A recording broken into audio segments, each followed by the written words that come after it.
If you're ever driving through the quiet, moss-draped landscape of coastal Georgia, just off U.S. Highway 17, keep your eyes open. You might miss it. There's a building so small it looks more like a garden shed than a sanctuary. A simple cinder block chapel tucked beside the road with a sign out front proudly declaring it the smallest church in America. Now, whether it technically holds that title depends on who you ask.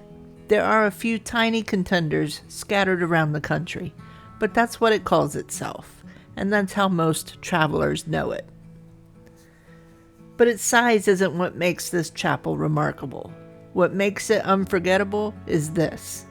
It was legally deeded to Jesus Christ. Not symbolically, not poetically, legally. And the story behind that decision, along with what this chapel has survived, is even more powerful than the deed itself. The story begins in 1949 with a woman named Agnes Harper. Agnes was a local grocer in McIntosh County, Georgia. She watched travelers move up and down Highway 17, tired, road-worn, sometimes carrying burdens no one else could see. Legend says her passion for building the chapel deepened after her son was involved in a car accident on a remote stretch of road. Whether that was the sole catalyst or not, one thing is clear. She wanted to create a refuge.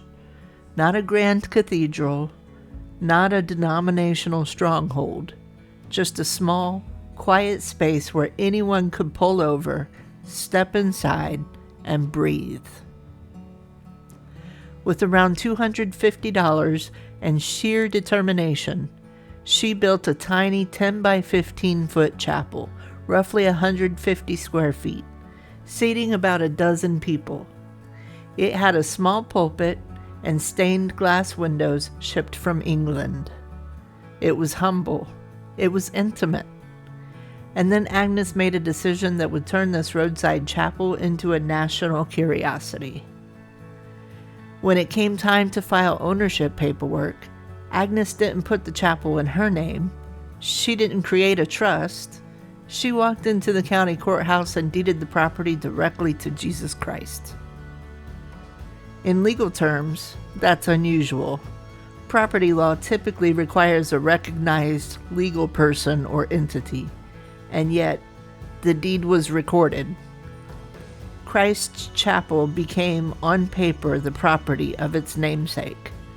It was an act of pure conviction, and it caught national attention. In the 1950s, the chapel was featured by Ripley's Believe It or Not, helping cement its reputation as the smallest church in America. Whether officially measured or not, that title stuck. Travelers began making special stops. Services were held monthly. Weddings took place inside its tiny walls. In the 1980s, when maintenance became a challenge, the local Chamber of Commerce stepped in to help preserve it.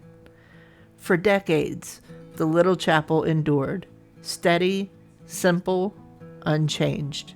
And then I walked into it. The first time I stood inside this chapel was July 23, 2015. My son and I were on our way to Washington, D.C., and we pulled off the highway to see what the sign called the smallest church in America. He hesitated before going inside. Are we even allowed in there?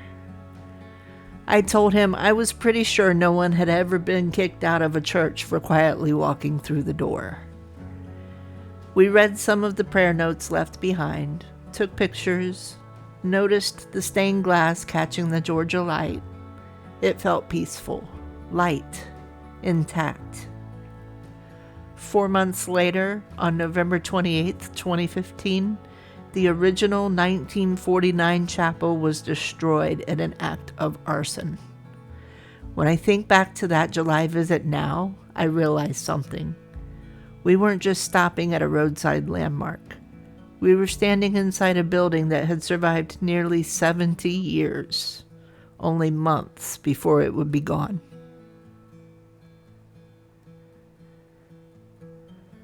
In the early morning hours of November 28th, 2015, the chapel was set ablaze. The fire gutted the interior and heavily damaged the structure.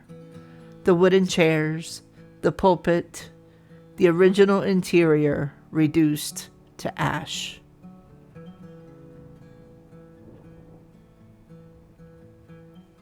For many, it felt like the end of Agnes Harper's dream, but it wasn't.